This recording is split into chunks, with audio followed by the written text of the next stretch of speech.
Hello दोस्तों, subscribe कीजिए doctor Ranjit Kumar Singh IAS channel को और साथ ही साथ बेल आइकन को भी दबाइए अपने आईएएस की प्रिपरेशन को द बेस्ट करने के लिए।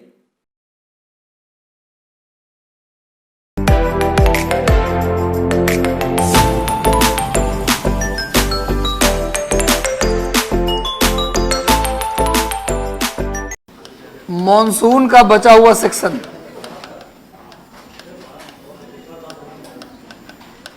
एल नीनो और लाल नीनो। हाँ, लाल नीना, चलो एल नीना, एल नीनो और ला नीना, ठीक है। आज पढ़ाएंगे एल नीनो और ला नीनो सिद्धांत। चलिए, ये टॉपिक आज हम करेंगे एल नीनो, ला नीना, ठीक है। नोट कर लीजिए, मॉनसून की व्याख्या के लिए एल नीनो और ला नीना थ्योरी दिया गया। इसको समझने के लिए दो तीन डायग्राम हमको समझना पड़ेगा। पहले एल नीनो समझेंगे, बाद में ला नीनो समझेंगे। एल नीनो ज़्यादा इंपॉर्टेंट है मॉनसून को लेकर के, ला नीना उतना ज़्यादा इंपॉर्टेंट नहीं है, फिर भी इसको एल नीनो के बाद समझ लेंगे। देखिए, एल नीनो दक्षिणी प्रशांत महासागर में, साउथ पैसिफिक ओशियन में, साउथ पैसिफिक ओशियन में चिली और पेरू के तट से चलने वाली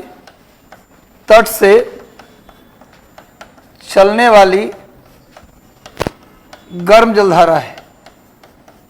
एल नीनो की बात कर रहा हूं, चिली और पेरू के तट से चलने वाली गर्म जलधारा है, यानी वार्म ओशियन करंट है।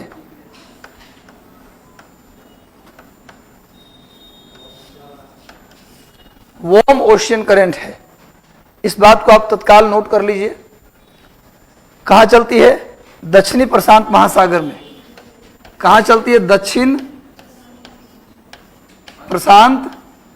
दुनिया का सबसे बड़ा महासागर कौन है?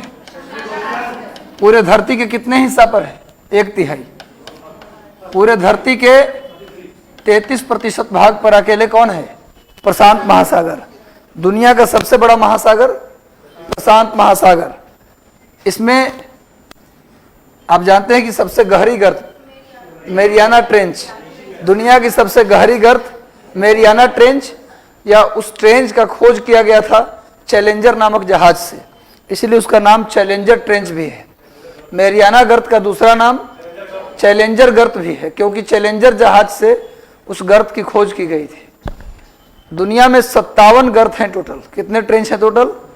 57। ट्रेंच किसको बोलते हैं? ट्रेंच किसको बोलते हैं? ट्रेंच बोलते हैं किसको? महासागर की सबसे गहरी भाग को, सबसे गहरी और सबसे नैरो, जिसकी ढाल काफी अधिक हो, उसे हम ट्रेंच कहते हैं। कुल मिलाकर कितने ट्रेंच का खोज हुआ है? 57 ट्रेंच का खोज हुआ है, जिसमें अटलांटिक महासागर में, अटलांटिक ओशियन में 19, प्रशांत महासागर में 32 और हिंद महासागर में, इंडियन ओशन में 6। कुल मिलाकर 57 गर्त का खोज अभी थी। तो साइड का जी के हो गया, एक जनरल नॉलेज बता दिए, मॉनसून से इसका लेना देना नहीं है। दुनिया में कितने ट्रेंच हैं total? Total number of trench कितने हैं? 57। और जिसमें सबसे ज्यादा कहाँ है? उसके बाद अटलांटिक महासागर में, उसके बाद हिंद महासागर में, प्रशांत महासागर में सबसे ज्यादा 32, अटलांटिक महासागर में सबसे ज्यादा, सेकंड नंबर पर सबसे ज्यादा 19, और सबसे कम हिंद महासागर में 6। कुल मिला के 57 गर्त। इन सभी गर्तों में सबसे गहरी कौन है? मैरियाना गर्त, जिसको चैलेंजर गर्त के नाम से भी जानते हैं। क्लियर है? लिख लिया आप लोगों ने? इसको भी नोट कर लिया, इसको भी नोट कर लिया था। चलिए, एक चित्र बनाएंगे हम। नोट तो कर लिए होंगे सब लोग। चलिए, एक चित्र आप लोग बनाइएगा, बाद में पहले समझ लीजिए। एल नीनो को पहले समझिए आप लोग।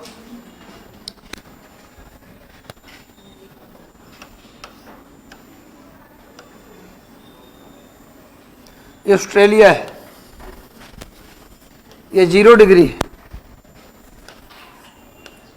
इक्वेटर विषुवत रेखा, ये क्या है भैया? इक्वेटर यानी विषुवत रेखा। देखिए अभी हम आप लोग को महासागर की जलधारा नहीं पढ़ाए हैं, अभी आप लोगों को हम महासागर की जलधारा नहीं पढ़ाएं। इस चैप्टर के लिए यहाँ के सारे बच्चे नए हैं, मतलब पुराने किसी भी क्लास से आज के क्लास का कोई संबंध नहीं है। इसलिए जो लोग नए हैं और पहली क्लास में हैं, कृपया इस क्लास में सभी बच्चों को नया मानकर बैठें, क्योंकि मन में भ्रम जैसे ही आता है कि सब लोग पुराने हैं, इनको ज़्यादा समझ में आएगा, हम नए हैं तो हमको कम आएगा। ऐसा कुछ बात नहीं है, ये बिल्कुल न्यू क्लास है, इसका कॉन्सेप्ट भी बिल्कुल नया है, सबके लिए नया है। इसलिए ध्यान से सुनिएगा, जो लोग नए हैं वो भी सुनिएगा, और कोई भी प्रश्न मन में हो तो पूछिएगा। हर एक महासागर में हम जब जलधारा बताएंगे तो पढ़ाएंगे आप लोगों को। प्रत्येक महासागर में जलधारा का विकास जो होता है वो पश्चिम से पूरब होता है, पश्चिम से पूरब। हर एक महासागर में जलधारा का विकास किधर होता है भैया? पश्चिम से पूरब। पश्चिम से पूरब या पूरब से पश्चिम? पश्चिम से पूरब होता है, पश्चिम से पूरब होता है जलधारा का विकास। अब देखिए ध्यान से, लेकिन पश्चिम से पूरब या पूरब से पश्चिम? पूरब से पश्चिम होगा, यही तो पूछ रहा था आप लोगों से, लेकिन आप लोग कुछ बोलने वाले तो हैं नहीं। कोई बात नहीं, पर जो हम बोल दिए वो सब सही है। हर एक महासागर में सुनो, जलधारा का विकास पूरब से पश्चिम होता है। क्यों? क्योंकि धरती घूमती है पश्चिम से पूरब। धरती घूमती है पश्चिम से, ये मैं जानबूझ के ऐसा किया था ताकि आप लोग को समझा सकूं। जब धरती किधर घूमती है? पश्चिम से पूरब।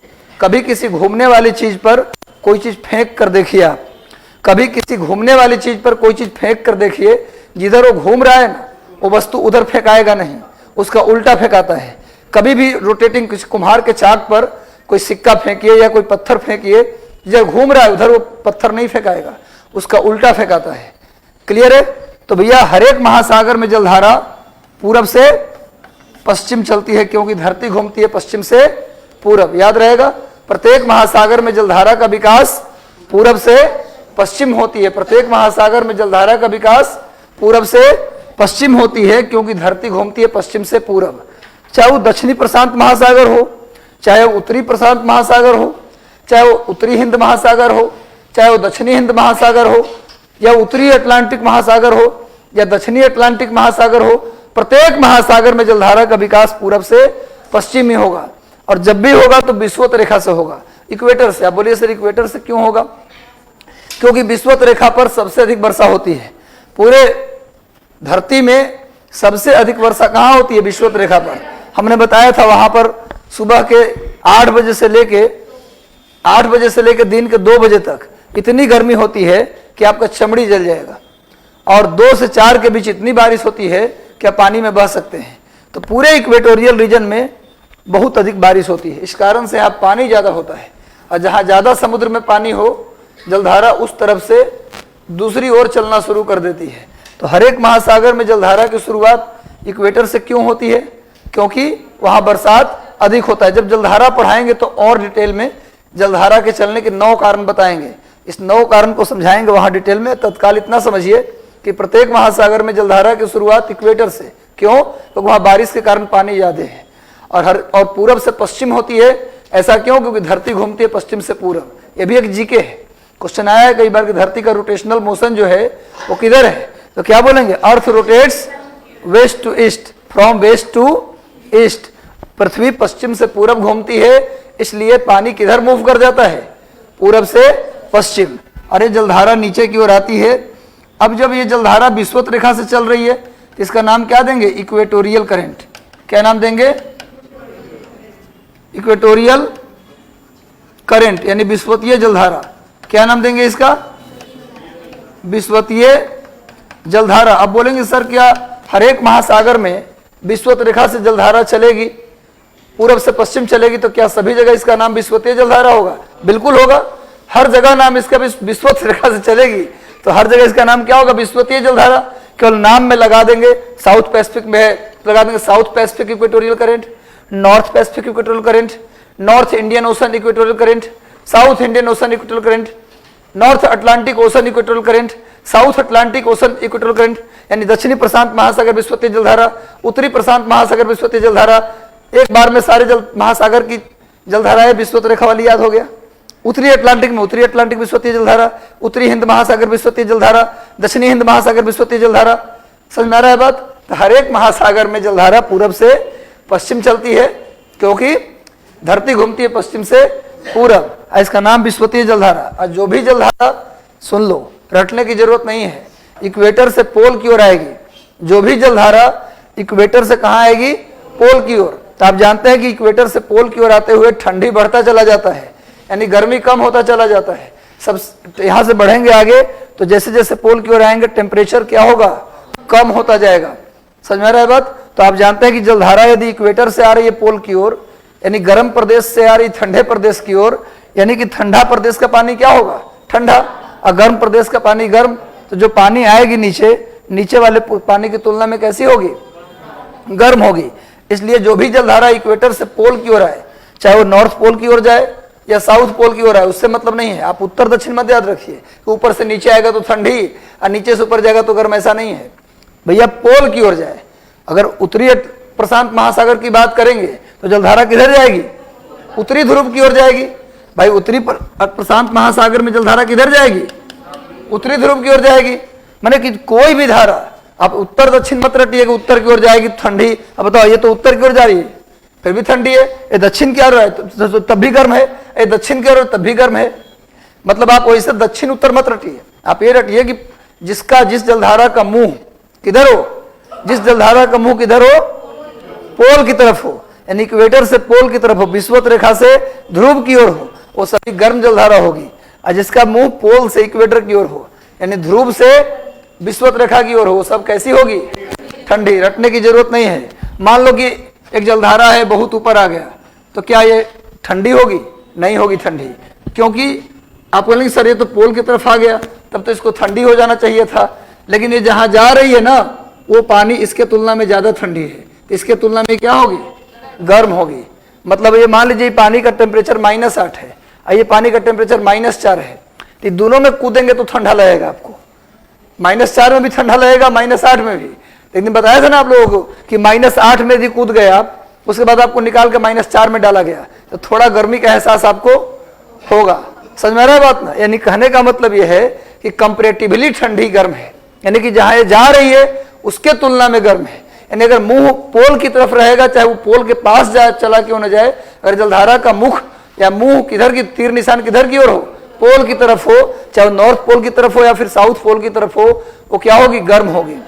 और जो पोल से इक्वेटर की तरफ आएगी, चाहे वो इक्वेटर के पास आ जाए चाहे कुछ भी हो जाए, उससे मतलब नहीं है, वो कैसी होगी?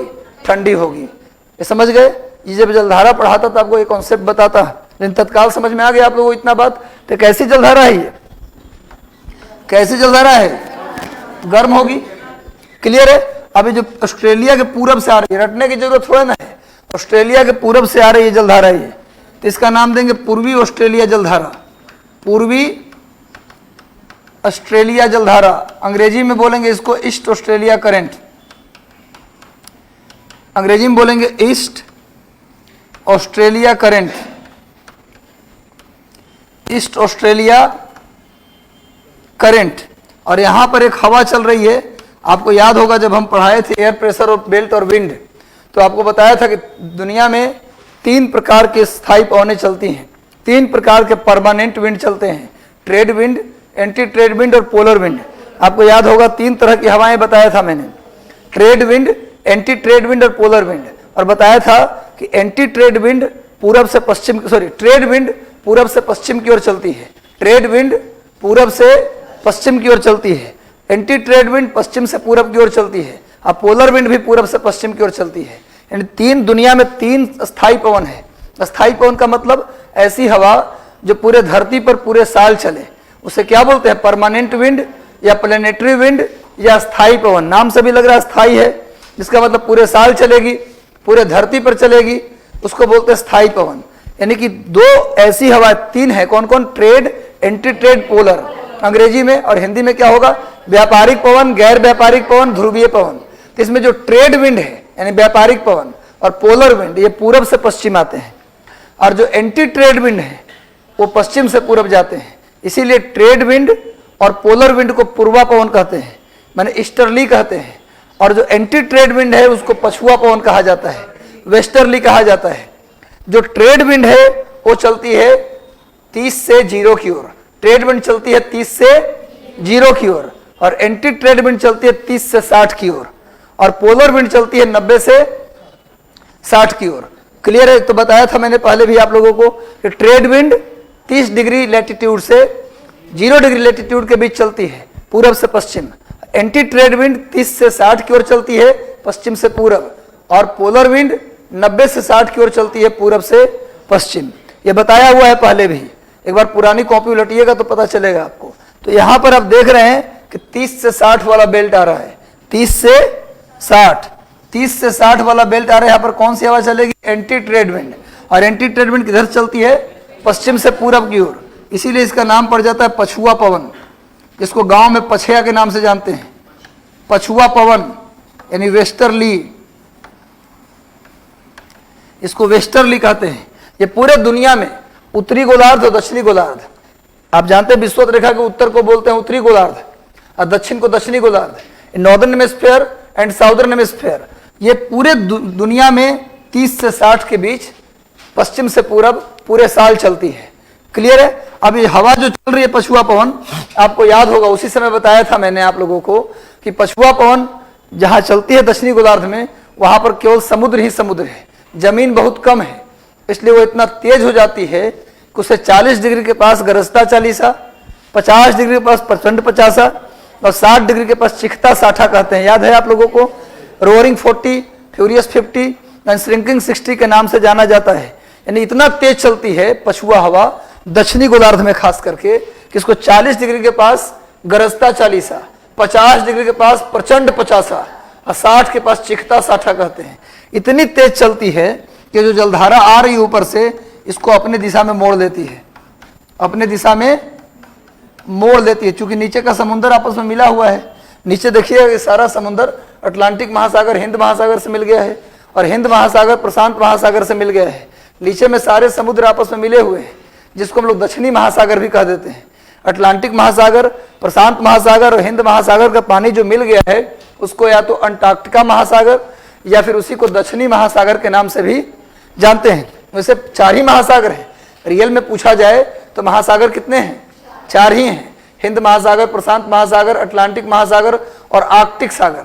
लेकिन नीचे में जो पानी आप देख रहे हैं, हिंद महासागर, अटलांटिक महासागर, प्रशांत महासागर का पानी एक दूसरे से मिल गया, तो विद्वान कहते हैं कि इसको एक नया महासागर नाम दे दिया जाए। चूंकि अंटार्कटिका द्वीप के पास है इसलिए इसका नाम पड़ गया अंटार्कटिका महासागर, या फिर इसका नाम पड़ गया दक्षिणी महासागर। क्लियर है? तो देखिए ये हवा के कारण जलधारा जो नीचे आ रही थी इसको मोड़ दिया गया, किधर? चूंकि पश्चिम से पूरब हवा जा रही है तो जलधारा भी किधर चली जाएगी? पश्चिम से पूरब। तो जो जलधारा हवा के कारण आगे बढ़े, हवा के कारण जिस जलधारा के चलने में हवा अपना रोल प्ले करे उसे जलधारा नहीं कहते, उसे प्रवाह कहा जाता है, ड्रिफ्ट कहा जाता है। तो इसका नाम दे दिया जाता है साउथ पैसिफिक यूनिवर्सल वेस्टर्ली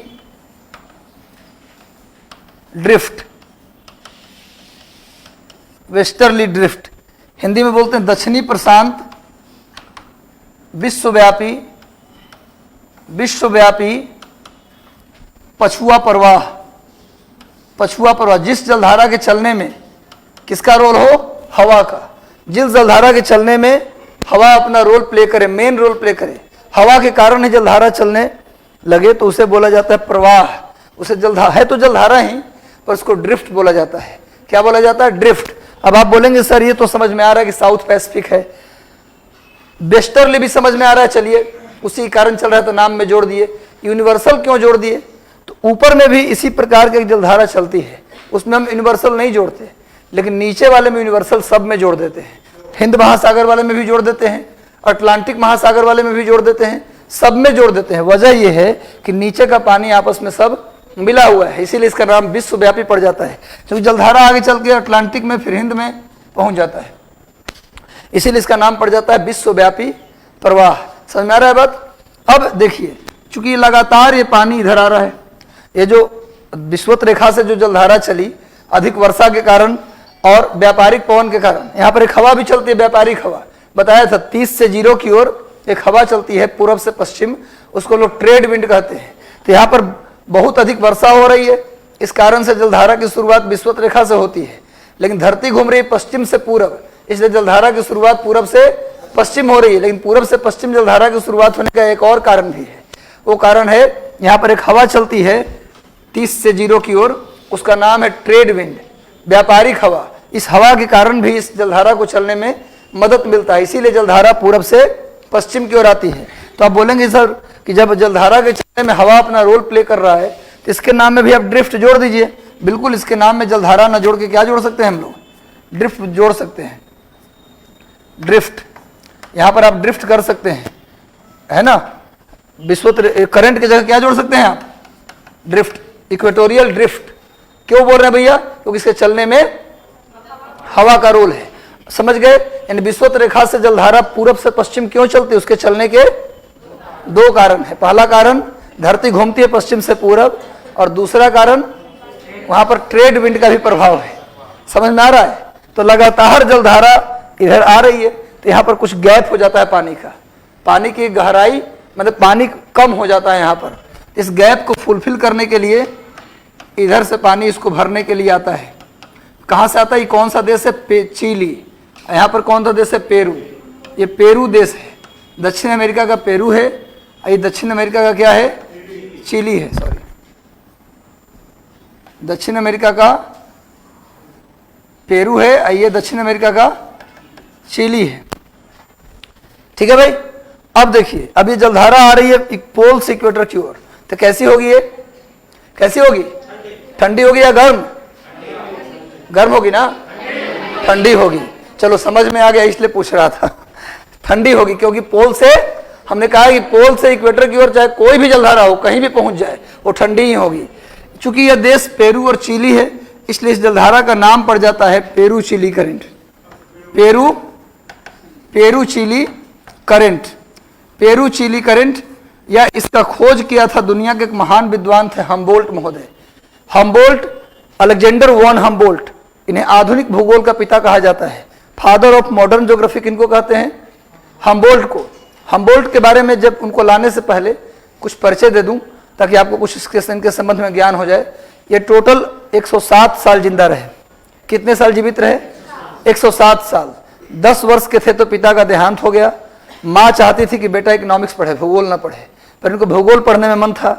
वो चाहती थी इकोनॉमिक्स पढ़े और क्या बने, सिविल सेवा ज्वाइन करे, जर्मनी का सिविल सर्वेंट, जिसकी तैयारी आप कर रहे हैं उसी का तैयारी करवाना चाहती थी।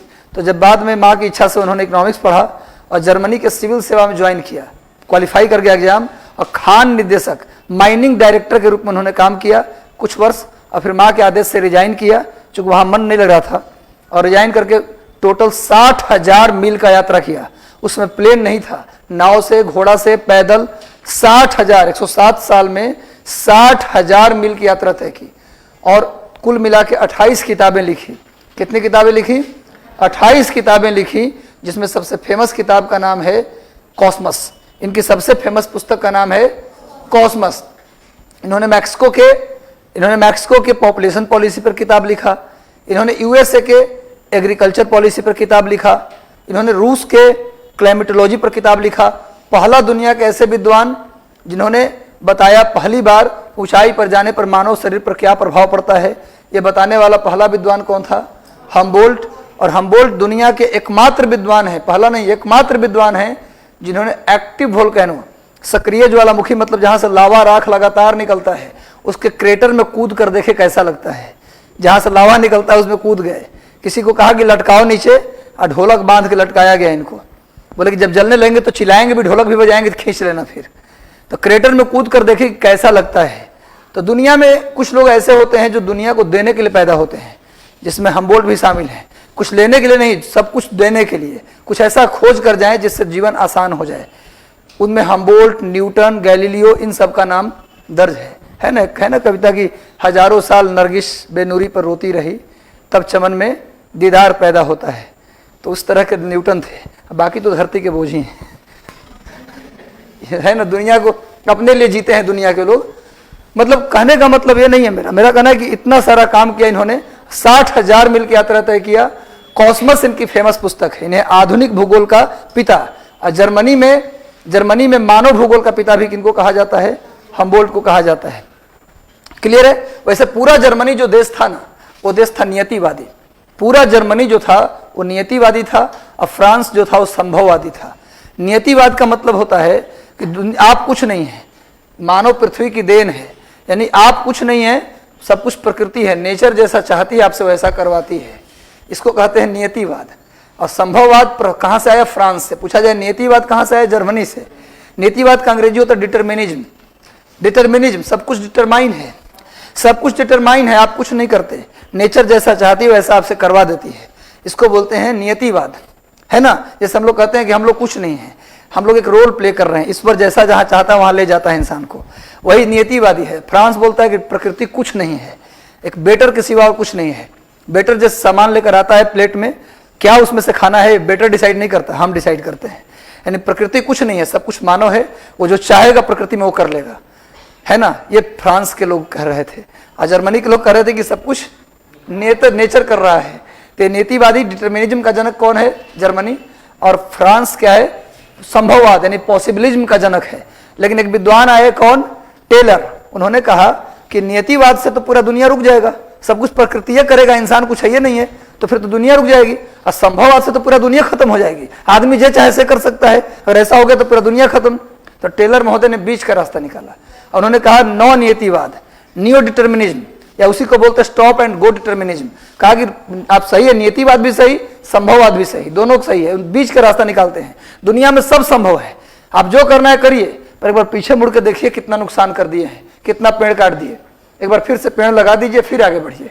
इसी को बोलते हैं रुको और जाओ नियतिवाद, यानी स्टॉप एंड गो डिटर्मिनिज्म, या इसी को नौ नियतिवाद, न्यू डिटर्मिनिज्म कहते हैं। ऑस्ट्रेलिया, अमेरिका के रहने वाले थे, पर ऑस्ट्रेलिया में बस गए थे, टेलर महोदय ने दिया नौ नीतिवाद। तो ये कॉन्सेप्ट था। तो खैर जाने दीजिए। इस जलधारा का भी खोज किसने किया? हम्बोल्ट महोदय। इसीलिए इस जलधारा के नाम भी हम्बोल्ट करंट। इस जलधारा का नाम क्या है? Humboldt current. Humboldt current. इस जलधारा का दूसरा नाम क्या है? हम्बोल्ट जलधारा। इन्होंने पेरू में एक पक्षी है जिसका नाम है गुयाना पक्षी, उसके बीट को भी देखा था और कहा था खेती के लिए बहुत उपयुक्त होगा। ये जो गुयाना पक्षी का बीट होता है वो खेती के लिए बड़ी अच्छा होता है। ये भी बताने वाला विद्वान कौन थे? हम्बोल्ट। ऊंचाई पर जाने पर मानव शरीर पर क्या प्रभाव पड़ता है बताने वाले भी कौन थे? हम्बोल्ट। तो इसीलिए इसका नाम पड़ गया, हम्बोल्ट ने खोजा इसको, इसलिए पेरू चिली करंट का ही दूसरा नाम है हम्बोल्ट करंट। कैसी होती है? कोल्ड, ठंडी जलधारा है। क्लियर है? अभी तक एल नीनो आया नहीं, बहुत देर से समझा रहे हैं, क्योंकि अगर इतना नहीं समझाते तो एल नीनो आपके दिमाग में आता भी नहीं। अब सुनिए, अगर इतना बन गया आप लोग तो बना लीजिए पहले इतना, और ऊपर में इतना दूर जगह छोड़ लीजिएगा। अब इसको बना लीजिए, पर ऊपर में थोड़ा सा जगह नीचे आके बनाइएगा जलधारा। इक्वेटर है, दोनों के बीच में जगह होना चाहिए, बनाइए। कुछ ज्ञान बढ़ रहा है आप लोगों का कि जहां थे वहीं रह गए? चलिए थोड़ा जानिए, भूगोल पढ़े तो कुछ भूगोल वेताओं के बारे में भी, जो दुनिया के फेमस ज्योग्राफर हैं जिनका योगदान है, जैसे हम्बोल्ट, डडले स्टाम्प, बेडाल डिला ब्लास। ये सब नाम दुनिया में भूगोल में टॉप लेवल पे है। बेडाल डिला ब्लास, और कौन? हम्बोल्ट, और कौन? Dudley stamp. नाम सुना है? Dudley stamp. बफन ठीक है, लेकिन उतना ज़्यादा नाम नहीं है। बफन ने पहला धरती के बनने का सिद्धांत दिया, और उतना फेमस नाम नहीं है। फ्रांस में मानव भूगोल का पिता माना जाता है बेडाल डिला ब्लास। अब भूगोल फ्रांस में अगर डेवलप हुआ तो बेडाल डिला ब्लास के कारण हुआ। बाकी ज्योग्राफर सब अच्छे हैं, कोई खराब नहीं है, लेकिन जो टॉप लेवल का नाम नहीं होता, वो नाम में 3 नाम मेरे जहन में आता है। डडले स्टाम्प को जाना जाता है ड्रेनेज पैटर्न के लिए। दुनिया में सबसे बेहतरीन ड्रेनेज सिस्टम बनाने वाले व्यक्ति कौन थे? दुनिया में सबसे बेहतरीन ड्रेनेज पैटर्न को डेवलप करने वाले व्यक्ति कौन थे? Dudley stamp. हो गया, बन गया ये फोटो, जल्दी बना लो। हो गया। अब तो तीर निशान तो बनाना है, कितना टाइम लगेगा? तीर चलाने में इतना टाइम लग रहा है। अब सुनो, इधर देख लो भाई, ये जो जलधारा आ रही है पूरब से पश्चिम, आप कभी गांव में खेत में पानी जाते हुए देखा है, या नदी किनारे ध्यान से गए होंगे तो, अगर केवल सेल्फी लेने गए होंगे तो नहीं मिलेगा वो चीज़, लेकिन गांव में अगर जाएंगे आप ना, तो आप देखेंगे लगातार अगर पानी धारा के रूप में फ्लो कर रही है तो देखते होंगे एक पॉइंट के बाद पर पानी ज़्यादा जमा होने लगा, अपवेलिंग टाइप का होने लगा, और अब पानी घूम करके कुछ पीछे की ओर भी लौटती है। ऐसा आपने देखा होगा कि पानी लगातार बढ़ रही तो कुछ पानी ऐसे घूम के पीछे भी लौटने लगते हैं। बहुत ज़्यादा तेजी से अगर धारा चलती है ना तो कुछ पानी पीछे की ओर ऐसे लौटती भी है। तो यहाँ पर जलधारा आने से यहाँ पर इतना ज़्यादा पानी की मात्रा हो जाती है ना कि कुछ पानी यहाँ से पीछे की ओर लौटती भी है। ये हर एक महासागर में काम होता है, ये प्रत्येक महासागर में लौटने वाला काम होता है। लेकिन चलती इस प्रकार की जलधारा प्रत्येक महासागर में ध्यान सुनो, प्रत्येक महासागर में चलती है, लेकिन ये दिखाई देती है सिर्फ साउथ पैसिफिक ओशन में। इसका नाम है, इसका चूंकि विषुवत रेखा की उल्टी चल रही है, इसका नाम पड़ता है counter equatorial current. Counter equatorial current, Hindi में इसको बोलते हैं प्रति विषुवतीय जलधारा। प्रति विषुवतीय जलधारा, काउंटर इक्वेटोरियल करंट यानी प्रति विषुवतीय जलधारा, नाम याद हो जाएगा। चलती प्रत्येक महासागर में है, पर सबसे ज्यादा मजबूत होती है साउथ पैसिफिक में, इसलिए ये यहां दिखती है। क्लियर है? अगर कभी ऑप्शन में आ जाए कि काउंटर इक्वेटोरियल करंट कहां चलती है तो क्या बोलेंगे? हर महासागर में चलती है। लेकिन कभी कभी ऐसे ऑप्शन दे देता है, 4 ही ऑप्शन होता है, उत्तरी अटलांटिक, दक्षिणी अटलांटिक, उत्तरी प्रशांत, दक्षिणी प्रशांत, 4 ही ऑप्शन है। तो फिर क्या आंसर लगाइएगा? जहां दिखती है वो लगा देंगे आंसर। इन दक्षिणी प्रशांत महासागर, ऐसे तो सभी महासागर में चलेगी, लेकिन दिखाई कहां देती है? ये साउथ पैसिफिक में। कभी ऐसा प्रश्न आ जाए कि प्रति विषुवतीय जलधारा कहां चलती है और 4 ऑप्शन इस तरह से रहे तो क्या आंसर लगा दीजिएगा? दक्षिणी प्रशांत महासागर में चलती है। हाँ, बीपीएससी में तो चलिए कोई दिक्कत नहीं, उसमें ई लगा दीजिए, पर कुछ नहीं कहा जा सकता। बीपीएससी कौन सा आंसर मान ले, और मानने के बाद जब बीपीएससी सविनय अवज्ञा आंदोलन की शुरुआत 6 अप्रैल ना मान करके 12 मार्च को मान रहा है, 64वीं बीपीएससी में 6 अप्रैल की जगह क्या मान लिया था? 12 मार्च को, तो क्या कहिएगा? तो चलिए बीपीएससी 2-4 आंसर तो बीपीएससी पर छोड़ दीजिए, वो सबके लिए गलत है, सही है, आपके लिए अकेले तो नहीं है वो। तो आप अपना जितना स्कोर आपका है,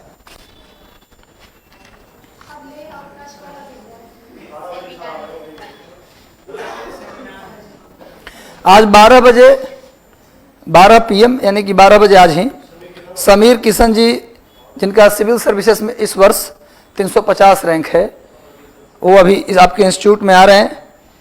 ठीक है? कौन? हाँ, रंजीत सर भी साथ में आएंगे। तो समीर किशन जी, यूपीएससी में अपना एक रैंक हासिल कर लेना एक बहुत बड़ी बात होती है ना। और हर इंसान, मुझे लगता है ना कि यूपीएससी का लास्ट रैंकर भी अपने आप में एक अनुभव का खजाना लिया रहता है। अतः आप लोग देखिए, आप लोग ध्यान से सुनिएगा, क्योंकि ये जो टॉपर्स आ रहे हैं ना, हम दिल्ली जब गए तो हमें टॉपर्स नहीं मिलते थे, उनसे मिलने के लिए कभी सेमिनार होती भी थी तो 500 की भीड़ में, और हम गांव से बिलोंग करते थे तो वहां पहुंच ही नहीं पाते थे, बात नहीं कर पाते थे। और इतने कम भीड़ में, इतने कम लोगों के बीच आपको लगातार टॉपर से मीट कराया जा रहा है, तो ये कहीं ना कहीं आपके दिमाग में सिविल सर्वेंट का एक पुष्ट बीज डाला जा रहा है, जो आगे चल के पौधा के रूप में एक अच्छे सिविल सर्वेंट के रूप में आप डेवलप होंगे। तो इसका फायदा आप उठाइए, बहुत खुशकिस्मत आप हैं। लेकिन हाँ, जब वो व्यक्ति बोलता है, जब वो बोलता है अपने अनुभव को, तो आप उसको कॉपी कलम लेकर नोट कीजिए, है ना। ज़्यादा जरूरी है, सेल्फी लेने से ज़्यादा जरूरी है कि आप उनके अनुभव को आप नोट कीजिए, क्योंकि अगला सिविल सर्वेंट आप होंगे और स्टेज पर आप बुलाए जाएंगे, है ना, और आपको सॉल और गुलदस्ता स्वागत किया जाएगा। तो मेरा मानना है कि आप मोटिवेट होइए, उनसे रियल में अगर कोई सवाल है तो पूछिए, व्यक्तिगत सवाल जनरली नहीं पूछा जाना चाहिए, है ना। तो अच्छी बात है, आप लोग भाग्यशाली व्यक्ति हैं कि पटना में इस तरह की सुविधाएं आपको मिल रहा। पटना के दिल्ली में लोगों को नसीब नहीं होता इतनी सुविधाएं, तो आप लोग जो है उनका लाभ उठाइए। चलिए भाई, क्या बोला मैंने कि प्रति विषुवतीय जलधारा जो इक्वेटोरियल करंट के उल्टा चलती है उसको क्या बोलते हैं? प्रति विषुवतीय जलधारा। और प्रति विषुवतीय जलधारा जो है वो प्रत्येक महासागर में चलती है, पर दिखाई देती है दक्षिणी प्रशांत महासागर में। अब देखिए ध्यान से, अब एल नीनो पर बात आती है। ये जो प्रतिविश्वतीय जलधारा ये भी कैसी है? गर्म करंट है, ये भी वार्म है, लेकिन हर साल उतना ज्यादा गर्म नहीं होती। 3-4 सालों में ऐसा कहा जाता औसतन, ये कोई नियम नहीं कि 3-4 साल में होगा ही, लेकिन एवरेज लोग कहते हैं कि 3-4 सालों में ये जो काउंटर इक्वेटोरियल करंट है, 3-4 सालों में ये जो काउंटर इक्वेटोरियल करंट है ये नीचे उतर आता है। 3-4 सालों में काउंटर करंट जो है ना, हमेशा नहीं, सुन लो, ये काउंटर करंट यहीं खत्म हो जाती है, काउंटर करंट जनरली यहीं खत्म हो जाती है, लेकिन 3-4 सालों में इतना ज्यादा गर्म हो जाती है, इतना मजबूत हो जाती है कि नीचे उतर आती है। जिस साल ये काउंटर करंट नीचे आती है उस साल ये पेरू चिली करंट गायब हो जाती है, या तो ये खत्म हो जाती है या तो फिर बहुत कमजोर हो जाती है। ये जो पेरू चिली करंट जो जा रही थी ठंडी जलधारा नीचे से ऊपर, जिस साल ये काउंटर करंट नीचे उतरती है ना, गर्म होकर मजबूत होकर, उस साल ये पेरू चिली करंट क्या हो जाती है? गायब हो जाती है। इसका प्रभाव या तो नागन्य हो जाता है या तो ये जलधारे नहीं बचता है ना। यानी ये नीचे उतर आते हैं कहां से कहां तक? 3 डिग्री से लेकर 33 डिग्री तक, 3 डिग्री से लेकर 33 डिग्री तक। लिख लीजिएगा कि जो काउंटर करंट है ना, ये उतर आता है 3-4 सालों में, हमेशा नहीं उतरता, हमेशा तो यहीं खत्म हो जाती है। पेरू चिली करंट यहाँ चलती है, लेकिन 3-4 सालों में मजबूत होकर नीचे उतर आती है, और नीचे उतरती है कहाँ तक? 33 डिग्री तक। 3 डिग्री से 33 डिग्री तक नीचे उतर आती है। जब ये नीचे उतरती है ना, तो इस नीचे उतरी हुई जलधारा को ही बोला जाता है El Nino, El Nino current, El Nino current, यानी एल नीनो जलधारा, एल नीनो जलधारा, एल नीनो जलधारा। क्लियर है? समझ में आ रहा है आप लोगों को? एल नीनो समझ में आया आप लोगों को? काउंटर इक्वेटोरियल करंट, प्रतिविश्वतीय जलधारा ही जो दक्षिणी प्रशांत महासागर की है, 3-4 सालों में मजबूत हो जाती है, गर्म ज्यादा हो जाती है और नीचे उतर आती है कहां तक? 33 डिग्री तक। और 33 डिग्री तक जब नीचे उतरती है तो ये जो नीचे उतर रही है काउंटर करंट, इसी को क्या बोला जाता है? एल नीनो जलधारा, एल नीनो जलधारा। और ये जलधारा इतनी गर्म है, एल नीनो जलधारा इतना ज्यादा गर्म है कि पूरे प्रशांत महासागर के टेम्परेचर को 3 डिग्री सेल्सियस तक बढ़ा देती है, 3 डिग्री सेल्सियस तक बढ़ा देती है। काउंटर इक्वेटोरियल करंट जब ज्यादा मजबूत होकर नीचे उतर है 33 डिग्री तक, उसी को एल नीनो करंट के नाम से जानते हैं। और ये गर्म इतना ज्यादा है कि पूरे प्रशांत महासागर को 3 डिग्री सेल्सियस तक गर्म कर देती है। सोचिए, छोटा सा पात्र में, बर्तन में नहीं गर्म करना है पानी, दुनिया के सबसे बड़े महासागर को 3 तक खौला देती है। और इसका प्रभाव ऐसा होता है कि अटलांटिक महासागर भी गर्म हो जाता है, हिंद महासागर भी गर्म हो जाता है, पूरी दुनिया में इस गर्मी का प्रभाव दिखने लगता है। अब सोचिए, जहां ये चल रही होगी वहां के हालात क्या होगा? जहां ये जलधारा चल रही होगी वहां के जितने भी जीव जंतु समुद्र में होंगे वो सब मर जाएंगे, मछलियां मरने लगती है। इसीलिए इसका नाम पड़ता है चाइल्ड क्राई, मतलब कि बच्चा चिल्लाया, बच्चा चिल्लाया। एल नीनो का मतलब होता है पेरू चिली की भाषा में बच्चा चिल्लाया, यानी कि यहाँ पर मछलियां क्या होती है इस गर्मी के कारण? मर जाती हैं, जिससे यहाँ के मछुआरों को क्या होता है? लाभ या हानि? हानि होती है मछुआरों को, लेकिन फायदा भी होता है। पेरू चिली के लोगों को फायदा यह होता है कि यहाँ पर एक मरुस्थल है, अटाकामा मरुस्थल। पेरू और चिली में एक डेजर्ट है, पेरू चिली के बाउंड्री पर एक मरुस्थल है। पहले मैं बताया था एक दिन जब पढ़ा रहे थे आप लोगों को जलवायु, विश्व की जलवायु, वर्ल्ड क्लाइमेट, तो बताया था चिली एक ऐसा देश है जहां विश्व में तीनों प्रकार की बड़ी जलवायु मिलता है। बताया था ना, उत्तरी चिली में मरुस्थलीय जलवायु, मध्य चिली में भूमध्य सागरीय जलवायु और दक्षिणी चिली में पश्चिमी यूरोपीय प्रकार की जलवायु। आप लोग कॉपी पलट नहीं रहे हैं, ये बताया था। यहाँ पर एक डेजर्ट है जिसका नाम है अटाकामा डेजर्ट, अटाकामा मरुस्थल, अटाकामा डेजर्ट। अटाकामा मरुस्थल फेमस है, दुनिया में सबसे ज्यादा नाइट्रेट और तांबा अटाकामा मरुस्थल में मिलता है। दुनिया में सबसे ज्यादा नाइट्रेट एंड कॉपर, दुनिया में सबसे ज्यादा नाइट्रेट और कॉपर कहाँ मिलता है? अटाकामा मरुस्थल में। यदि आप जानते हैं तो ठीक, और नहीं जानते तो नीचे लिख देना है कि दुनिया में सबसे ज्यादा nitrate, maximum nitrate in world, हाँ सबसे कम वर्षा भी, बिल्कुल सही। दुनिया के सबसे सूखा स्थान या दुनिया में सबसे कम वर्षा वाला स्थान भी कौन है? अटाकामा मरुस्थल। दुनिया में सबसे कम वर्षा वाला स्थान भी कौन है? अटाकामा मरुस्थल। सबसे ज्यादा नाइट्रेट का जमाव और कॉपर का जमाव भी कहाँ है? अटाकामा मरुस्थल में। तो अटाकामा मरुस्थल मतलब बारिश नहीं होगी वहां। तो लेकिन जिस साल एल नीनो, क्यों वर्षा नहीं होती? वर्षा न होने के कारण यहाँ कोल्ड करंट है। जिस तट से होकर, बताए थे मरुस्थल बनने का एक कारण कि जिस तट से होकर ठंडी जलधारा चलती है, जिस तट से होकर ठंडी जलधारा चलती है उस तट पर वर्षा नहीं होती, उस तट ठंडा हो जाता है। आप जानते हैं जहां से ठंडी जलधारा चलेगी वहां का तट क्या हो जाएगा? ठंडा हो जाएगा। वहां का तट ठंडा हो जाएगा, जिससे वहां की हवाएं भी ठंडी हो जाएंगी। इसलिए हवा समुद्र से जमीन की ओर नहीं बल्कि जमीन से समुद्र की ओर चलेगी, जिससे बरसात नहीं होगा। तो जहां से भी कोल्ड करंट चलेगी वहां वर्षा नहीं होगी, जहां से भी कोल्ड करंट चलेगी वहां वर्षा नहीं होगी। क्लियर है? तो वर्षा नहीं होगी तो क्या होगा भैया? मरुस्थल बनेगा, डेजर्ट बनेगा। लेकिन जब ये एल नीनो चलती है यहाँ पर, तो एल नीनो इतना ज्यादा गर्म है कि तट को क्या कर देती है? गर्म। और यहाँ की सारी हवाएं भी क्या हो जाती है? गर्म। और सारी हवाएं गर्म होकर ऊपर उठ जाती है, जिससे तट पे क्या बन जाता है? Low pressure. तो समुद्र से भरने के लिए हवा आती है और अच्छी बारिश हो जाती है। जिस साल एल नीनो चलता है ना, उस साल भले ही मानसून हमारे यहाँ फेल हो जाए, लेकिन पेरू और चिली के जो अटाकामा मरुस्थल है वहाँ इतना अच्छा बारिश होता है कि लोग, वहाँ के जो किसान हैं वो काफी बाग हो जाते हैं, गार्डन हो जाते हैं, है ना। यानी अटाकामा मरुस्थल में एल नीनो के चलने से वर्षा अच्छी होती है। अब एल नीनो का मानसून पर क्या प्रभाव है, अगला चित्र बनाएंगे उसमें समझ में आएगा। इसको बना लिए थे सब लोग? 3-4 साल, वो भी नियम नहीं है।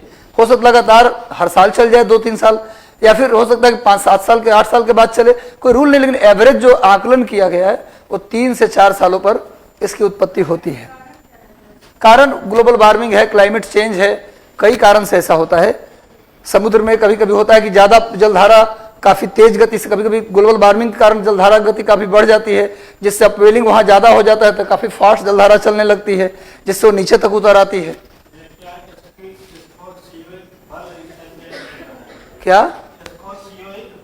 नहीं, कोरियोलिस बल। अच्छा, कोरियोलिस, नहीं, ये तो दूसरा है। कोरियोलिस बल के प्रभाव के कारण ऐसा कुछ नहीं होता है। कोरियोलिस बल के कारण तो जलधारा, अरे कोरियोलिस बल तो बताया था आप लोगों को कि कोई भी लिक्विड या गैस उत्तर की ओर जाए तो अपने बाएं, उत्तर की ओर जाए तो दाहिने मुड़ जाएगी, और दक्षिण की ओर आए तो अपने बाएं मुड़ जाएगी। तब देख रहे हैं जलधारा का भी देख रहे हैं कि भाई दक्षिण की ओर आ रही तो किधर मुड़ रही है? बाएं मुड़ रही है। और उत्तर की ओर जा रही तो किधर मुड़ रही है? दाहिने मुड़ रही है। कोरियोलिस बल का यहाँ प्रभाव नहीं है, ठीक है। खासकर किसके लिए? ये एल नीनो के लिए। चलिए, अब जब एल नीनो नहीं चलती है तो क्या होता है, पहले ये जाना जाए। प्रभाव किसी का कब जानेंगे आप? जैसे मान लीजिए कि किसी भी दवाई का प्रभाव आपको देखना है, तो पहले उस बिना दवाई को खाए प्रभाव देख लीजिए, और फिर खाने के बाद देख लीजिए प्रभाव। तो पहले लिखिए एल विदाउट एल नीनो क्या प्रभाव होता है, डाल दीजिए, हेडिंग डाल दीजिए एल नीनो के बिना, यानी विदाउट एल नीनो। हेडिंग डाल दीजिए विदाउट एल नीनो। जब एल नीनो नहीं चलती है तो क्या होता है स्थिति? चलिए देखते हैं।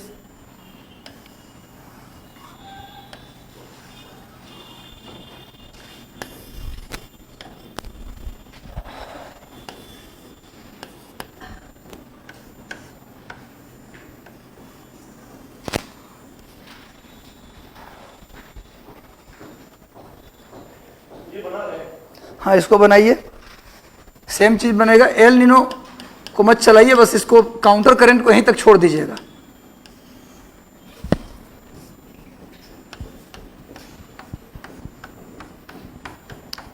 जिस साल एल नीनो नहीं चलेगी उस साल क्या होगा? उस साल का चित्र यही होगा। क्यों जी? उस साल का चित्र यही होगा ना, पेरू चिली करंट भी चलेगी। और आप जानते हैं कि प्रत्येक महासागर में बीच के हिस्सा को सारगैसोसी कहते हैं। प्रत्येक महासागर के बीच का जो भाग होता है उसे क्या बोलते हैं? सारगैसो सागर।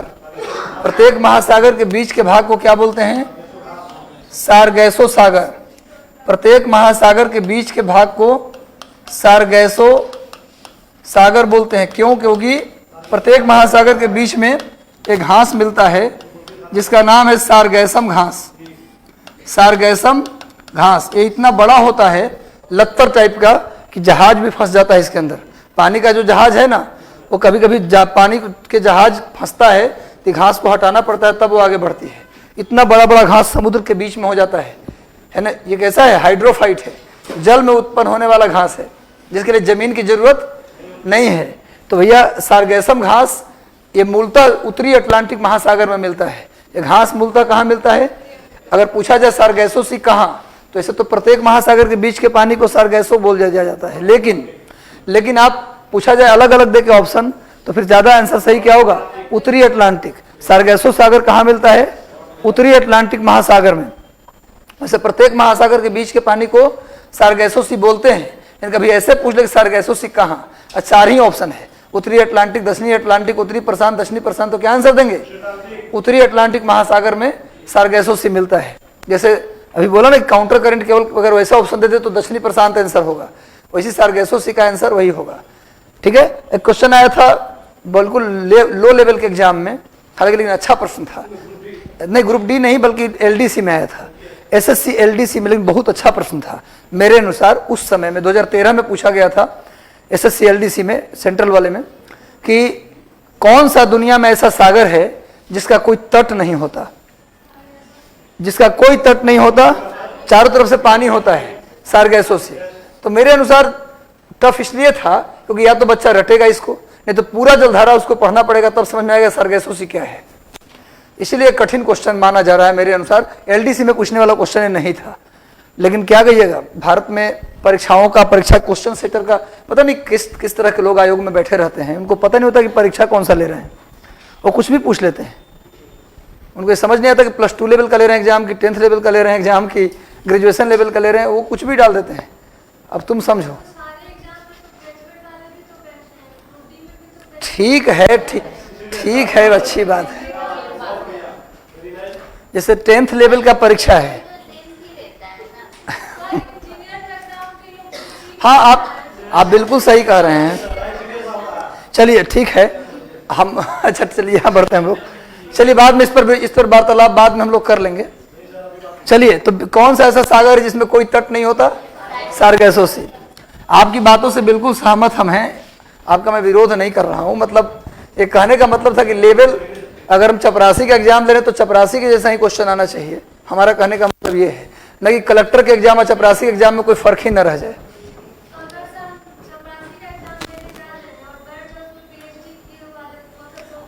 वो तो सरकार का फेल्योर है ना, वो तो सरकार का फेल्योर है जो कि रोजगार उनको नहीं मिल पा रहा है पीएचडी वालों को, इसलिए बेचारे मजबूरी में वहां बैठ रहे हैं।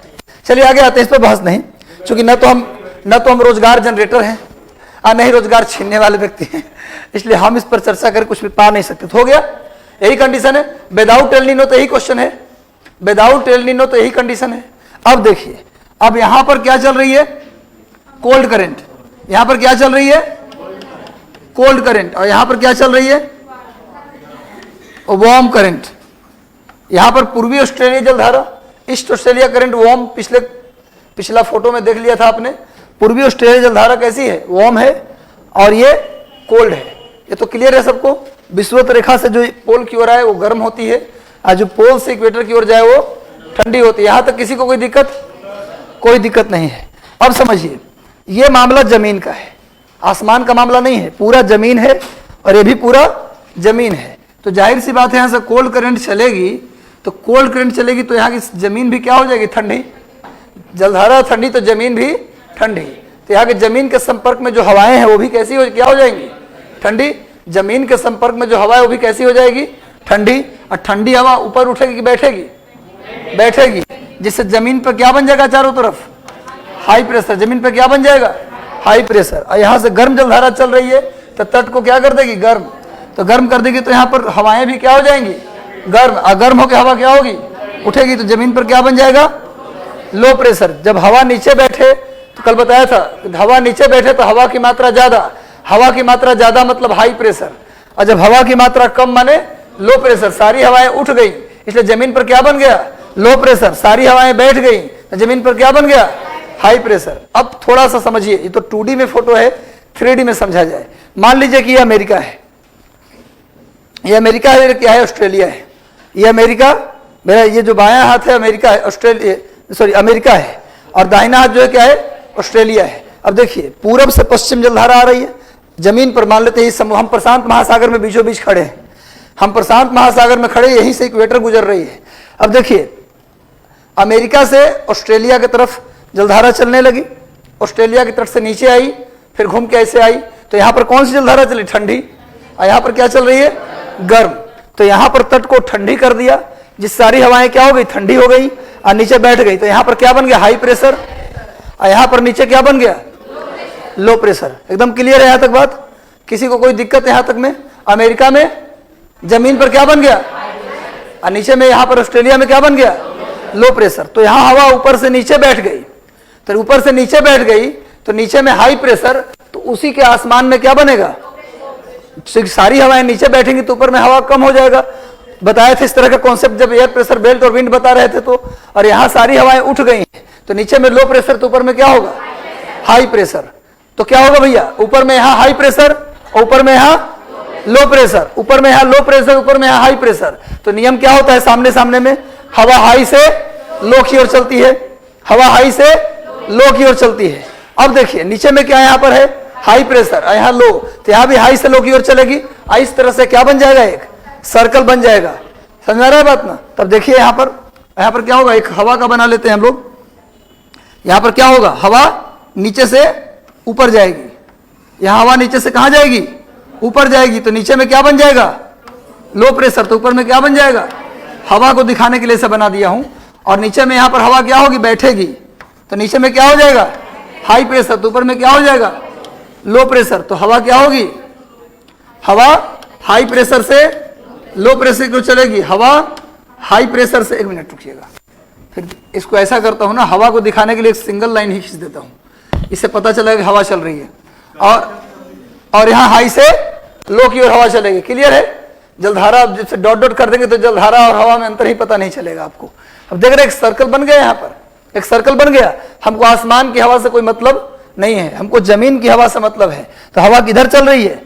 अमेरिका से, साउथ अमेरिका से ऑस्ट्रेलिया की ओर। तो हवा जिधर से चलती है वहां वर्षा नहीं होती, और जिधर आती है हवा उधर वर्षा होती है। तो पूर्वी ऑस्ट्रेलिया में अच्छी बारिश होगी, लेकिन पेरू और चिली में वर्षा नहीं होगी। पेरू चिली में वर्षा क्यों नहीं होगी? क्योंकि हवा वहां से बाहर निकल रही है, ऑस्ट्रेलिया की तरफ आ रही है। इस सेल का खोज, ये जो सेल बना, इस सेल का खोज, इस सेल के बारे में बताने वाले पहले विद्वान थे वॉल्कर महोदय। क्या नाम था उनका? ऐसे वॉकर बोलते हैं हिंदी में, वॉकर, एल साइलेंट होता है, वॉकर महोदय। इसलिए इस सेल का नाम पड़ गया वॉकर सेल। क्या नाम पड़ गया? Walker cell. यानी कि जब एल नीनो नहीं चलेगी तो क्या होगा? जमीन पर अमेरिका से ऑस्ट्रेलिया की ओर हवा आएगी और आसमान में ऑस्ट्रेलिया से अमेरिका की ओर जाएगी। इस तरह से एक सेल बनेगा जिसका नाम है वॉकर सेल। ये सिंपल कंडीशन है, ऑस्ट्रेलिया में अच्छी बारिश होगी।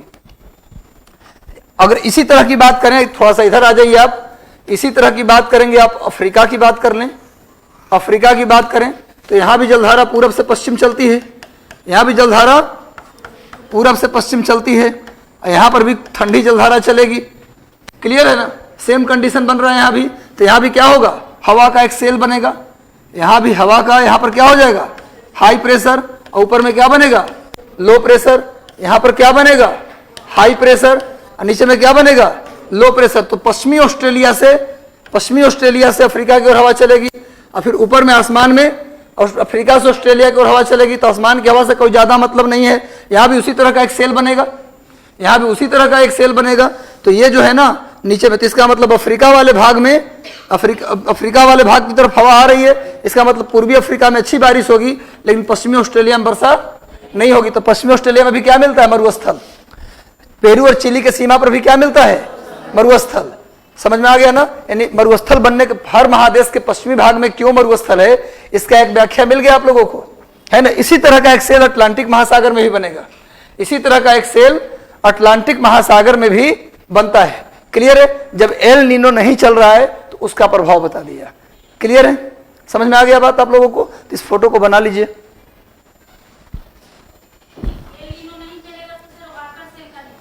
तो बोला तो क्या बोला? वॉल्कर सेल बनेगा। वॉकर नहीं खोजा था इसको, इसीलिए इसका नाम पड़ गया वॉकर सेल। हाँ, ये ऑस्ट्रेलिया है, ये ऑस्ट्रेलिया है। अब धरती गोल है, धरती गोल है। आप अगर आप हमारे किधर है? पूरब में हैं तो उनके आप पश्चिम में हैं, राघवेंद्र जी के आप पश्चिम में हैं। धरती ऐसे गोल है, आप जिधर से देखिए, अगर मान लीजिए हम प्रशांत महासागर, जापान आपके किधर है? जापान आपके क्या है? पूरब में है, सूर्योदय का देश कहते हैं उसको, लेकिन अमेरिका के पश्चिम में है। ठीक है, समझ में आया कुछ? थोड़ा दिशा भ्रम हो गया आपको, है ना? कोई बात नहीं। अब यही इतना देर सोच में ही पड़े कि ऑस्ट्रेलिया इधर कैसे शिफ्ट कर दिए सर, ऑस्ट्रेलिया को इधर कहां से शिफ्ट कर दिया? देखिए, आप ही तो देखते हैं कि पेरू चिली के साइड में ही ऑस्ट्रेलिया है। ऑस्ट्रेलिया से खड़ा होकर देखेंगे तो आपको पेरू चिली दिखाई देगा। अब इसको मोड़ दीजिए आप ऐसे, इसको फोल्ड कर दीजिए गोल में, इसको फोल्ड कीजिएगा तो ऑस्ट्रेलिया इस तरफ आ जाएगा। अरे फोल्ड ऐसे करिएगा तो आ जाएगा ऑस्ट्रेलिया उस तरफ। इसको बस पेपर को खोल दिए हैं इसलिए ऐसा दिख रहा है।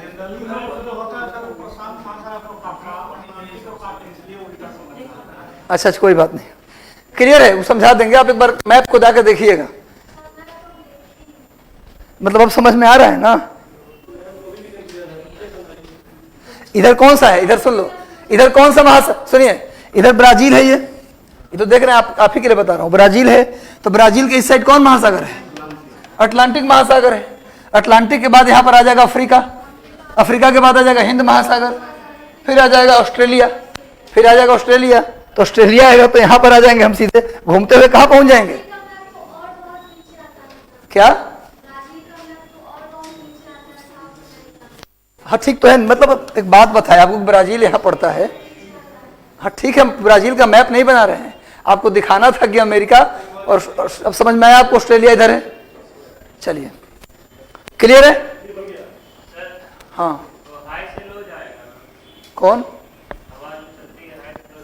हाँ हाँ, अरे भाई हम पहली क्लास अब जब एयर प्रेशर बेल्ट विंड पढ़ा रहे थे तो थे आप, जब थे तो फिर ऐसा प्रश्न क्यों पूछ रहे हैं आप?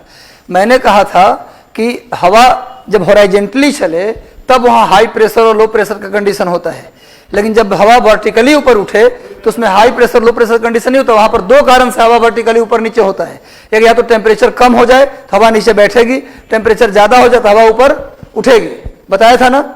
और दूसरा बताया था कंडीशन की धरती का घूर्णन गति, जहाँ पर घूर्णन गति ज़्यादा हो जाता है वहाँ भी हवा ऊपर की ओर चली जाती है। उस क्लास में कौन कौन लोग थे जब मैंने पढ़ाया था? तो यही कॉन्सेप्ट बताया था कि हाई लो का कंडीशन सिर्फ होता है सिर्फ हॉरिजॉन्टली चलने में, वर्टिकली चलने में हाई लो का कोई कंडीशन नहीं होता। क्लियर है? समझ गए आप लोग इसको? अब चलिए, इसको बना लिया ना, वॉकर सेल नोट कर लिया आप लोगों ने। अब चलिए, एल नीनो चलेगी तो क्या होगा? अब एल नीनो चलेगी तो क्या होगा देखा जाए। ले लीजिए, with El Nino, El Nino के साथ क्या स्थिति बनेगी? देखिए, विद एल नीनो। अब आप लोग सोच रहे होंगे सर इतना डायग्राम बनवाएंगे लगातार, विद एल नीनो। आप एक बार मैप को देखिए, आप सभी लोग बोलते तो हैं कि इस मैप में देखता हूं, अब मैप को समझता हूं, या तो आप देखते नहीं हैं या तो देखते हैं तो समझ में नहीं आता आपको मैप।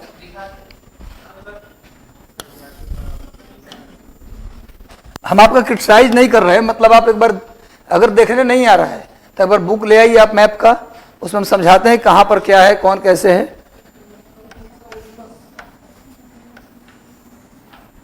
चलिए बनाइए, ऑस्ट्रेलिया और अमेरिका। इधर क्या है? पश्चिम है, इधर क्या है? पूरब है। जब एल नीनो चलेगा तो क्या होगा? जिस साल एल नीनो चलता है उस साल पेरू चिली करंट कमजोर हो जाता है। क्या हो जाता है? कमजोर। और ये जलधारा तो चल ही रही है।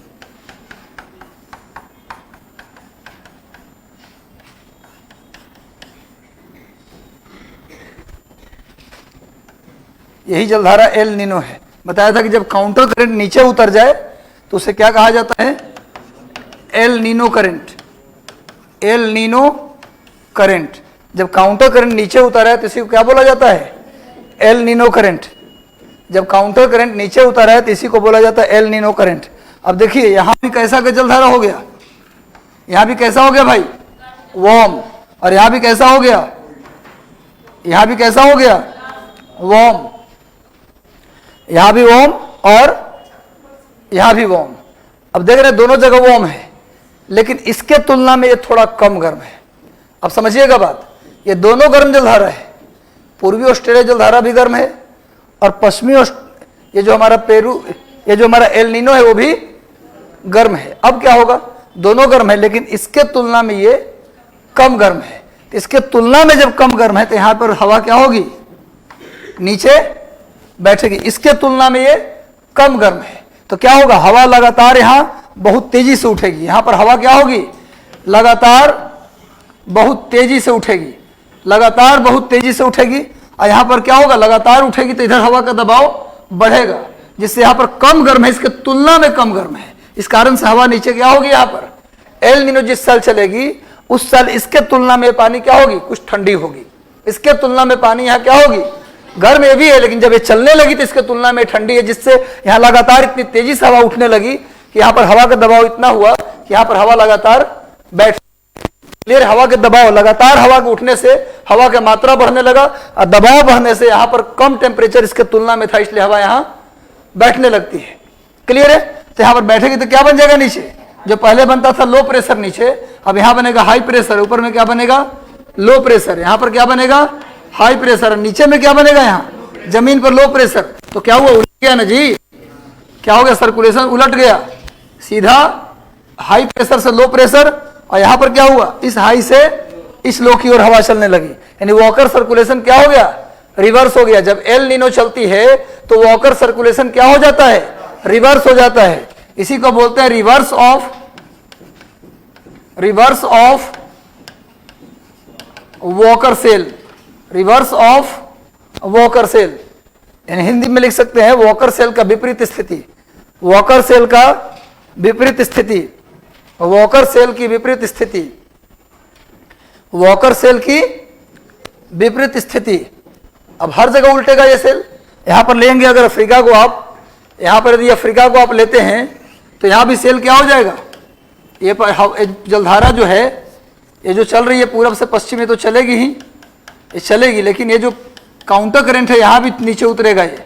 और यहां भी ये जो ऑस्ट्रेलिया की जो ठंडी जलधारा थी कमजोर पड़ जाएगी, तो यहां भी सेल क्या हो जाएगा, उलट जाएगा। नीचे में क्या बन जाएगा, लो प्रेशर, और यहां नीचे में क्या बन जाएगा, हाई प्रेशर। ऊपर में क्या बन जाएगा, लो प्रेशर। यहां पर क्या बन जाएगा, हाई प्रेशर। तो यहां भी सेल क्या हो गया, यहां भी सेल उलट गया। क्लियर है ना भाई, तो रिवर्स ऑफ वॉकर सेल। क्या कुछ तकलीफ में है आप,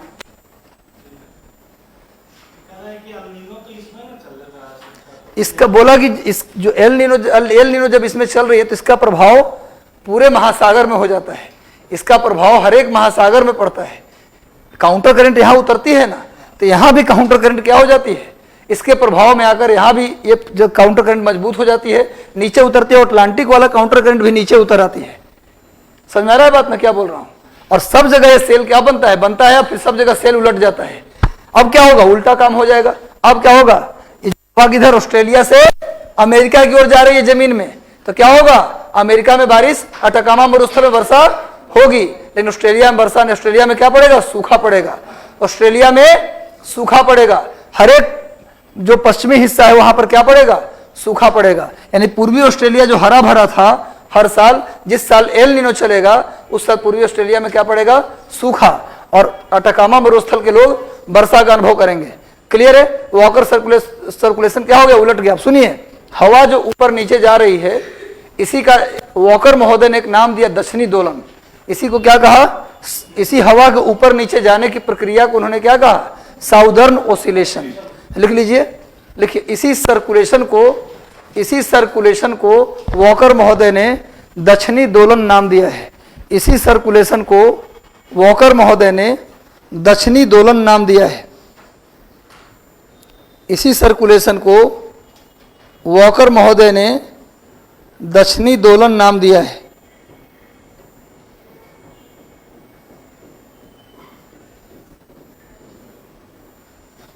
वॉकर महोदय ने दक्षिणी दोलन, साउदर्न ओसिलेशन नाम दिया है। क्लियर हो गया, समझ गए आप लोग, कहीं कोई दिक्कत।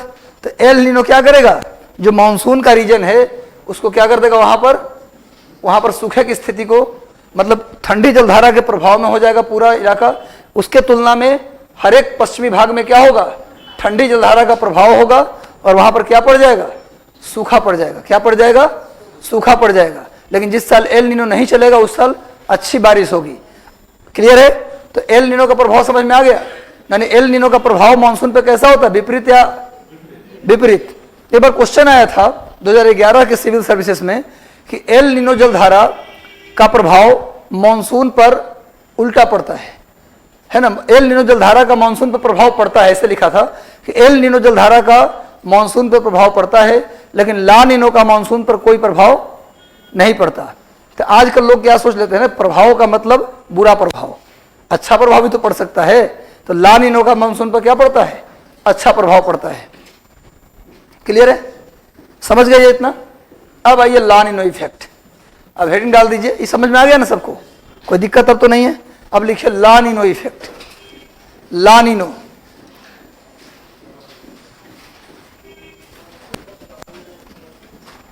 ला नीनो, ला नीनो का मतलब होता है छोटा बच्चा।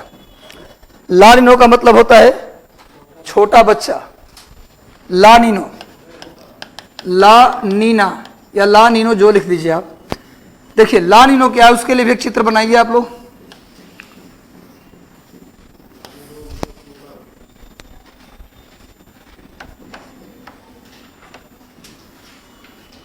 इसके लिए भी एक चित्र बनाइए। देखिए सिंपली जलधारा जो चलती है ना, वो जलधारा चलेगी, इसमें कोई दिक्कत नहीं है।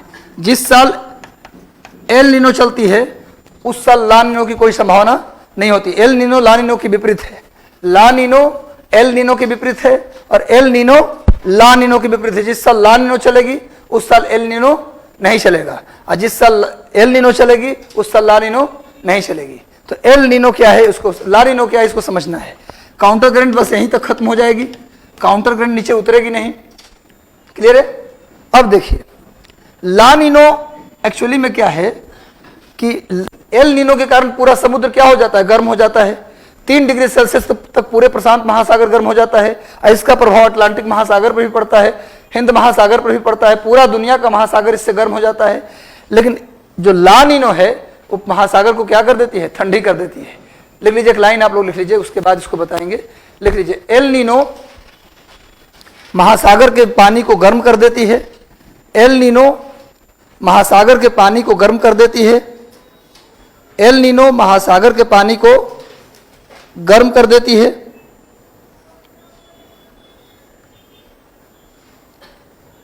गर्म कर देती है, लेकिन ला नीनो के प्रभाव से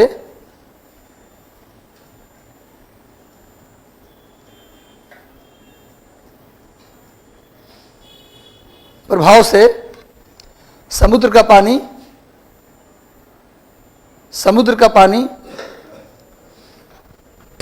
ठंडी हो जाती है। ला नीनो के प्रभाव से समुद्र का पानी ठंडी हो जाती है, समुद्र का पानी ठंडी हो जाती है। क्लियर है। लिखिए ला नीनो जलधारा व्यापारिक पवनों के प्रभाव यानी ट्रेड विंड के प्रभाव के कारण उत्पन्न होती है। ला नीनो जलधारा ट्रेड विंड व्यापारिक पवनों के प्रभाव के कारण उत्पन्न होती है। ला नीनो जलधारा व्यापारिक पवनों के प्रभाव के कारण यानी ट्रेड विंड के इफेक्ट से जनरेट होती है। ला नीनो जलधारा ट्रेड विंड के प्रभाव से व्यापारिक पवनों के प्रभाव से उत्पन्न होती है। अब देखिए क्या है, आप थोड़ा सा समझिएगा बात। ये कौन सी जलधारा है, पूर्वी ऑस्ट्रेलिया जलधारा। और ये क्या है, पेरू-चिली करंट ठंडी। अब देखो यहां पर एक हवा चल रही है, कौन सी हवा चल रही है, यहां पर एक हवा कौन चल रही है, ट्रेड विंड। 30 से 0 की ओर कौन चलती है, ट्रेड विंड, पूर्वा पवन। ये हवा करती क्या है कभी कभी कि नीचे के पानी को ऊपर की ओर लाना शुरू करती है।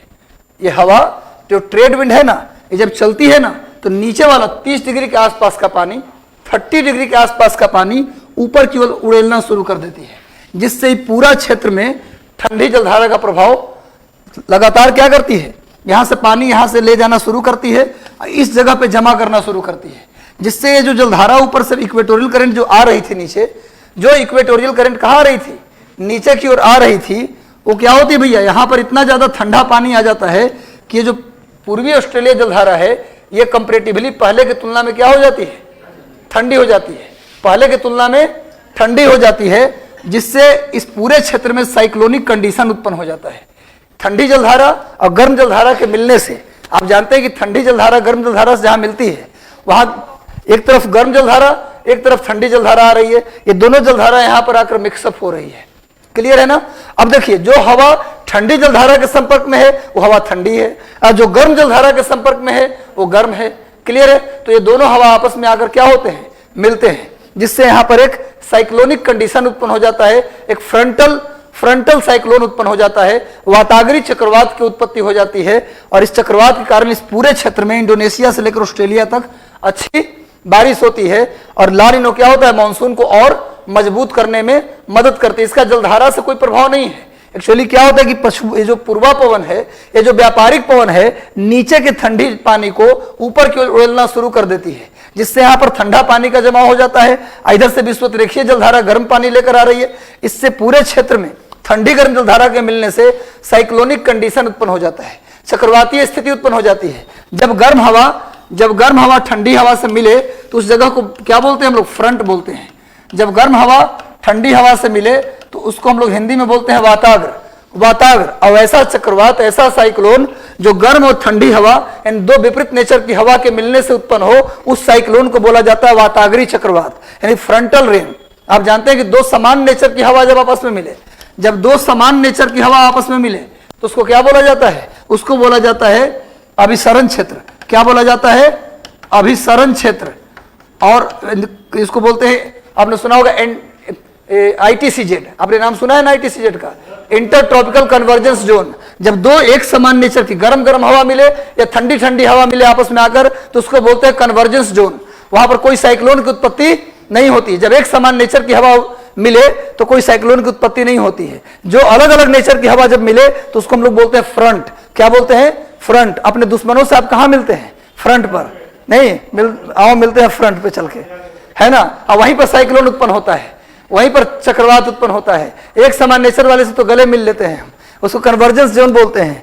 मतलब कहने का मतलब यह है कि यहाँ पर इस ठंडी जलधारा की ये जो हवा है, ये जो ट्रेड विंड है, इसके कारण जो ठंडा पानी ऊपर की ओर उड़ेला गया जलधारा के रूप में, इसी जलधारा को बोलते हैं ला नीनो। और ला नीनो के कारण इस गर्म जलधारा ठंडी जलधारा का संपर्क होता है और पूरा क्षेत्र इंडोनेशिया से ऑस्ट्रेलिया तक क्या बन जाता है, साइक्लोनिक कंडीशन उत्पन्न हो जाता है। एक तो मानसून का समय है और दूसरा साइक्लोनिक कंडीशन उत्पन्न हो गया तो मूसलाधार बारिश होती है। इतनी बारिश होती है कि पूरे क्षेत्र में क्या हो जाता है, बाढ़ जैसी स्थिति उत्पन्न हो जाती है, हम डूब जाते हैं।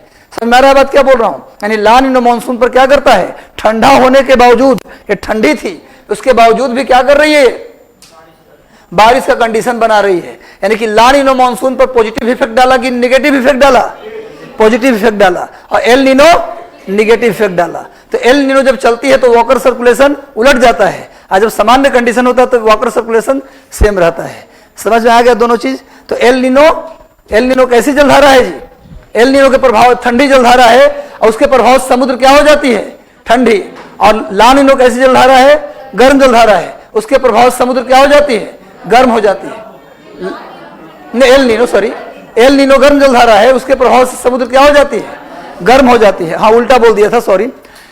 एल नीनो से पूरा समुद्र क्या हो जाती है, गर्म हो जाती है। 3 डिग्री तक पूरा समुद्र गर्म हो जाता है और ला नीनो से पूरा समुद्र ठंडी हो जाती है। इस ठंडा का प्रभाव क्या होता है कि वहां के गर्म जलधारा के आसपास मिलन होता है, जिससे फ्रंटल साइक्लोन की उत्पत्ति हो जाती है, जिससे मानसून का तो सीजन था ही, साथ में चक्रवातीय कंडीशन उत्पन्न हो जाता है, जिससे पूरे क्षेत्र में और अच्छी बारिश हो जाती है।